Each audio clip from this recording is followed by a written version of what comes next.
que esse interesse é como o interesse de qualquer outro movimento. Só que não é isso que Jesus trouxe.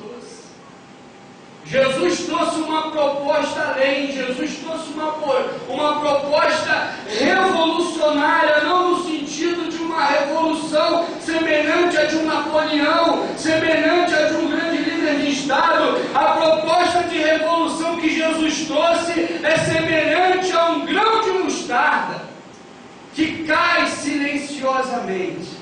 E silenciosamente se aprofunda na terra, e silenciosamente morre lá, mas começa a se transformar numa árvore. Essa é a proposta de Jesus. O que passa disso é um movimento nosso, querendo criar tsunamis, querendo justificar que eu preciso de jatinho, porque eu preciso pegar o evangelho com jatinho. Gente, eu preciso de 5 milhões. Gente, agora vai ser essa campanha aqui, cada um vai trazer não sei quanto, eu vou tanto, porque ela vai eu pago. Aí, quantos 30 milhões por uma emissora? Movimento. E aí um político começa, fala, critica um pouco o evangélico, aí levanta aquela bancada poderosa, com um monte de bom exemplo, que está lá em Brasília, que é a bancada evangélica. Você não pode nos ofender, pá, pá, pá, pá. E o político, sabe que por trás daquela bancada tem milhões de pessoas. Ele é capaz de chegar na mídia e dizer: gente, não foi nada daquilo que dizer, o pessoal evangélico. E aí nós evangélicos ficamos assim: uau, como Deus está fazendo uma obra.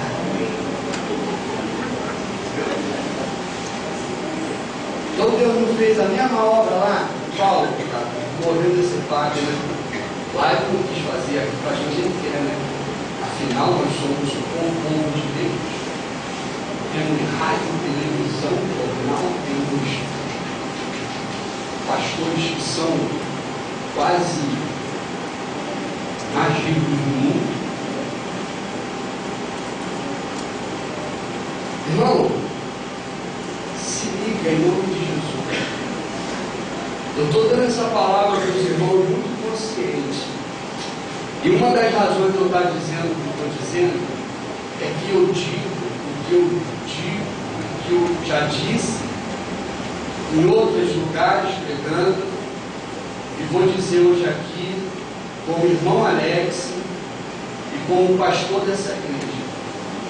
Essa é a palavra que o pastor tem em relação ao movimento. Não peço que você force a barra para mim, não. Nem peço que os irmãos, como igreja, me suportem dizendo isso. Eu me lanço à disposição dos irmãos, para no outro dia os irmãos me colocarem no banco e um novo pastor assumir, tranquilamente. Mas a fé genuína. E varão, em nome de Jesus, pode mexer com qualquer parada. Fala da evolução, fala do Darwin, fala do Deus não existe, fala isso também. Fala do comunismo, fala de qualquer coisa que você quiser. Fala da neurolinguística, que ela pode te dar uma vida tremenda de positividade, de fé e de transformação. Mas não bota Jesus nesse negócio não. Que aí você está atingindo aqueles que Deus levantou de verdade para pregar o Evangelho. Irmãos, o apóstolo Paulo em Filipenses capítulo 3, ele chega a chamar alguns pregadores da sua época que só pensavam no seu próprio bem, ele chega a chamar, sabe de quê? Cães. Eu tenho um cachorro lá em casa, não é cão, sentido de diabo que ele fala, não é cão, cachorro. E eu tenho um cachorro lá, o Nick. A Patrícia de comida, ela fica toda boba, porque ele fica atrás dela. Olha, eu falei para ela, pô, ele só quer saber da tua comida. Não, ele me ama. Aí eu já fiz um teste. Alguns irmãos perguntaram por ela, está trabalhando, hoje foi o plantão dela. Aí eu vou fazer um teste, olha aqui, ó. Nick, toma aqui. Ele rapidinho. É um cão, é um cachorrinho. Só pensa no seu. Irmãos, o Brasil está cheio de cachorro nos públicos. Misericórdia. Sério. Isso é de chorar. Isso é de chorar. Não é só no Brasil, não. Lá na África, a mesma revista, a Forbes, que fez aquela divulgação e tal, e é uma divulgação que, irmão, eu não sou contra ninguém ser milionário, não. Só que tu tem que assumir, puxa. E lá na África, a Forbes fez a mesma situação. E lá na África, num dos países dela lá, país pobre pra caramba, ela constatou que os homens mais ricos lá eram todos pastores evangélicos. Pastor, não estou entendendo mais nada, não é bênção o pastor ser rico? É. Mas, irmão, acorda em nome de Jesus. Em nome de Jesus, guarda a fé verdadeira. Não se deixe representar por ninguém, irmãos. Por ninguém. Ande com o teu próprio fé. Tenha a fé simples e verdadeira, que é essa fé que faz ir em alturas tremendas que você nem imagina. Mas é uma fé que também às vezes exige de você pagar o preço. E Judas, irmãos, ele aqui, ele denuncia. Paulo faz isso, todo evangelho faz isso. Agora, no meio evangélico, é um tal de acariciar o outro. É um tal de irmãos, olha. Mas tem que fazer parte do grupinho, né? Se não fizer parte do grupinho, aí um fica falando mal do outro, às vezes no seu próprio programa. Eu já vi um dizendo assim: tem uns aí querendo acabar com essa obra. Aí quem é? É aquele lá que comprou o meu horário. Não, acorda em nome de Jesus. Jesus é muito além disso aí. Não, pastor, mas está me defendendo, senão o governo já tinha inventado umas leis aí que eu ia estar até preso. Não, você é ingênuo, você está no século XXI. E você está numa transição cultural que você não faz nem ideia. Não é mais questão legislativa, é questão de movimento cultural que está numa aceleração de transformação que ninguém para.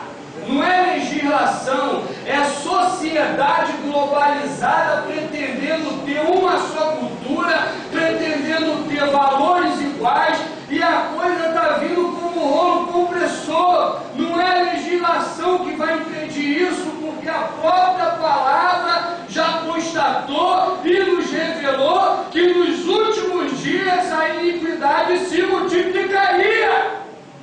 Então não seja ingênuo, irmão. Não há quem te defenda na Brasília, em Brasília, no presidente. Não há, só Jesus. E a transformação cultural que está havendo é inevitável. Não é que seja a vontade de Deus que seja inevitável. Ela é inevitável porque é inevitável. E nós, como igreja, temos que ser luz mais do que nunca. Não é ficar reivindicando direito, não. Ah, mas o Paulo levou uma surra e falou: eu sou cidadão romano, eu quero ser julgado no império. Aí você está vendo? Paulo era cidadão, Paulo era esperto, né? Igual os crentes bobos aí. Irmão, Paulo reivindicou porque ele queria que as autoridades ouvissem o evangelho. Ele não queria tirar satisfação com ninguém. Quando Paulo falou: você não agora eu quero um tribunal.